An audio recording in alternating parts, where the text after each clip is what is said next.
আসসালামু আলাইকুম ওয়া রাহমাতুল্লাহি ওয়া বারাকাতুহু। বিসমিল্লাহির রহমানির রহিম। সম্মানিত বন্ধুগণ, আজকে আমার আলোচ্য বিষয় হলো রমজান মাসে পিতা মাতা সন্তানের প্রতি কি কি ধরনের রুটিন হওয়া উচিত। এই রমজান মাস অত্যন্ত গুরুত্বপূর্ণ একটি মাস। এই মাসে আমাদের প্রাইমারি স্কুল হতে শুরু করে হাই স্কুল, কলেজ বন্ধ থাকে। কোনো কোনো জায়গায় খোলা থাকে, সেটা ভিন্ন, তবে সরকারিভাবে প্রাইমারি স্কুল বন্ধ এবং আমাদের আরো স্কুলগুলো বন্ধ। তো এই যে বন্ধ, আমাদের সন্তানরা কিন্তু বেকার। এরা বাসায় কি করবে? এদের জন্য আমাদের শিডিউল তৈরি করে নিতে হবে। কারণ তাদেরকে এভাবেই শিডিউল তৈরি করতে হবে, তাদেরকে 3টি জিনিস শিখাতে হবে। 1 নম্বর হলো রমজান সম্পর্কে জানাইতে হবে। এই রমজান মাসটা কি, এই নিয়ে তাদের সাথে আলোচনা করতে হবে, তাদেরকে শিখাইতে হবে। আমরা নিজেরাও করব, তাদেরকে আমরা শিখাবো। যেমনটি রোজার ফরজ, রোজা রাখতে হবে, ইফতার করতে হবে, সেহরি খেতে হবে, এবং আমার রোজা রেখে মিথ্যাটা বলা যাবে না, গুনাহ করা যাবে না, এবং ইবাদতবন্দি করতে হবে। এই ধর্মীয় শিক্ষাটা সুন্দরভাবে শিখে দিতে হবে। তাদেরকে অভ্যাস করার জন্য উদ্বুদ্ধ করতে হবে। তা না হলে কিন্তু আপনি ভুল করবেন।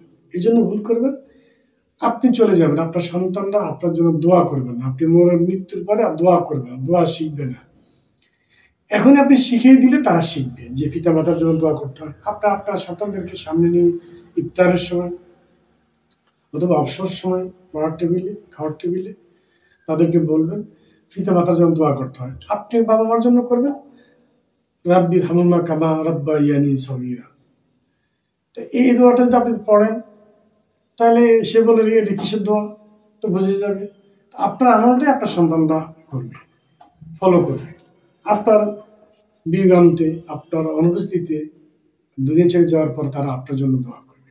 তাহলে ধর্মীয় শিক্ষা এবং প্রশিক্ষণ দুইটা নিতে হবে, এইগুলো একটা। দ্বিতীয়, তাদেরকে খাদ্য অভ্যাস তৈরি করতে হবে। যে রমজান মাসে যে মুড়ি, বুট, চাল, মানে পেঁয়াজি, আলুর চপ, এই যে ঝাঁঝালো খাবার, এগুলো শিখানো যাবে না। তাদেরকে ঠান্ডা খাবার বলতে ফ্রিজের খাবার না, মানে যে খাবারগুলোতে ঝাল নেই, তেল নেই, ভাজা নেই, এই খাবারগুলো অভ্যাস গড়ে তুলতে হবে।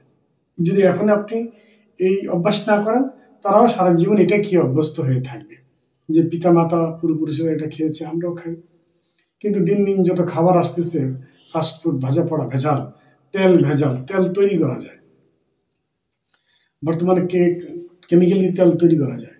তাহলে আপনি ভাজা পড়া খাবার থেকে বাচ্চাদেরকে, সন্তানদেরকে হেফাজত করতে হবে। এটা হলো খাদ্য অভ্যাস। এখানে অনেক কিছু আছে, আমি সংক্ষেপে বললাম। আরেকটা হলো কি, সেটা হলো যে লেখাপড়া। তাদেরকে সময় মতো একটা রুটিন করে নিতে হবে রমজান মাসের জন্য। তারা কোন টাইমে পড়বে, তারা সন্ধ্যার পর কতটুকু পড়বে, তারা দিনে কতটুকু পড়বে, এবং তাদের নামাজ এবং তারাবি মসজিদে পাঠাতে হবে। এবং তাদেরকে লেখাপড়া টেবিলে বসে তাদের লেখাপড়ার সিরিয়ালগুলোকে আপনাকে দিয়ে আদায় করতে হবে। তারা যেন আপনি বিপদগামী না হয়ে যায়, তারা যেন আপনি মানে অন্যদিকে মনস্ক নিয়ে না যায়। ওই শিডিউলের মধ্যে যেন থাকে, রুটিনের মধ্যে যেন থাকে, নিয়মের মধ্যে যেন থাকে। এই জন্য তাদেরকে ধর্মীয় শিক্ষা শিক্ষিত করতে হবে, তাদের খাদ্যাভ্যাস তৈরি করতে হবে, তাদের লেখাপড়া রুটিন ঠিক রাখতে হবে। এই ছিল আজকে আমার আলোচনা। ইনশাআল্লাহ পরবর্তী ভিডিওতে দেখা হবে, কথা হবে। আসসালামু আলাইকুম ওয়া রাহমাতুল্লাহি ওয়া বারাকাতুহু।